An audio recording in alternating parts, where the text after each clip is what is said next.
السلام عليكم واهلا بكم في هذا الفيديو جديد على القناه. اليوم نهضروا على واحد الموضوع مهم بزاف، كيهم بزاف ديال الناس بلا ما يحسوا، وهو العلاقات التوكسيك او العلاقات السامه. واش عمرك حسيتي بشي علاقه كتخنقك، كتخرج منها تعبان نفسيا، كتولي كتشك في راسك، ربما راك وسط علاقه سامه وانت ما عارفش؟ شنو هي العلاقه التوكسيك؟ علاقه كتخليك تحس بالنقص، كتقلل من قيمتك، كديرك في واحد الحاله نفسيه خايبه، ما فيهاش توازن وما فيهاش احترام.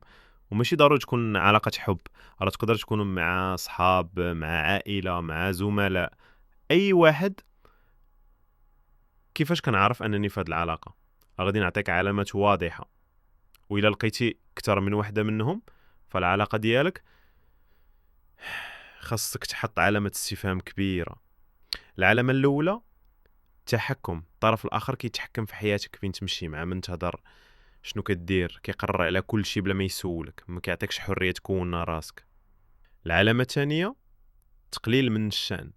اي حاجه كتقولها كيتجاهلها او كيسخر منك، كيخليك تحس ان رايك ما عنده قيمه، وحتى احلامك كيضحك عليها. العلامه الثالثه: الابتزاز العاطفي. مثلا الا مشيتي نخويك: انا بلا بيك ما نعيش، انا ضحيت من اجلك وانت ناكر خير. هنا كتدخل في الذنب وكتولي تحس راسك مسؤول على مشاعر طرف اخر. العلامه الرابعه: العزله.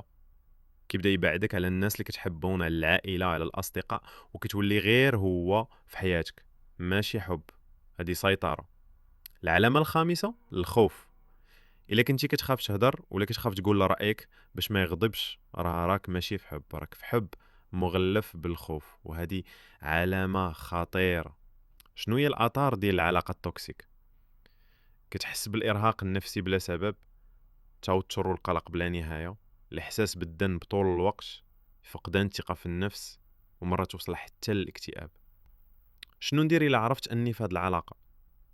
اعترف براسك ان هذه العلاقه ماشي صحيه، هذه اول خطوه. هضر مع شي حد كيتيق فيه، صديق، اخ، اخصائي نفسي. حاول تبعد بشويه، ماشي ضروري تقطع الدفعه وحده، ولكن حط حدود. ركز على راسك، طور ذاتك، دير اشياء كتفرحك، ورجع الثقه لداخلك. واهم حاجه: الحب الحقيقي ما فيهش خوف، ما فيهش ذل، ما فيهش تحكم. وإلا كنتي وسط علاقه سامه، راه كاين طريق للخروج منها، وبإرادتك وبمساعدة الناس غادي تقدر تلقى راحتك وذاتك من جديد. إلا عجبك هذا الفيديو ما تنساش دير لايك، تشارك مع الناس اللي محتاجين يسمعوه، وكتب لي في الكومنتير شنو أصعب موقف عشتوه في واحد العلاقة. تهلاو في راسكم، ونتلاقاو في فيديو جديد إن شاء الله.